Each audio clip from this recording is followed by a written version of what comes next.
చేతితో చేసినటువంటి దానం ఎడమ చేతికి కూడా తెలియకుండా చేసినటువంటి వాడు 10 రూపాయలు ఇచ్చామనుకోండి 10 సార్లు మైకులో చెప్పించుకుంటాడు, అందరికి వినపడాలని.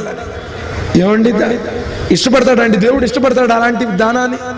నీ పేరు బోర్డు మేము చెక్కించుకుంటాం, మసీదులో చూస్తుంటాం, ఫలానా రిటైర్డ్ ఎస్ఐ గారి జ్ఞాపకార్థం, ఫలానా వారి జ్ఞాపకార్థం అంటే నీ పేరు చెప్పుకోవాలని ఇచ్చేవే కానీ దైవ ప్రసన్నత కోసం నీవు దానం చేయలేదు. ప్రజల్లో నువ్వు దానాత్ముడు అనిపించుకోవడం కోసం, నీ స్టేటస్ పెరగడం కోసం నువ్వు దానం చేశావు, ఆ దానం స్వీకరించబడదు. ప్రళయ దినాన 3 రకాల వ్యక్తుల్ని ప్రశ్నిస్తాడు. ఒకడు బలవంతుడు, ఒకడు ధనవంతుడు, ఒకడు జ్ఞానవంతుడు.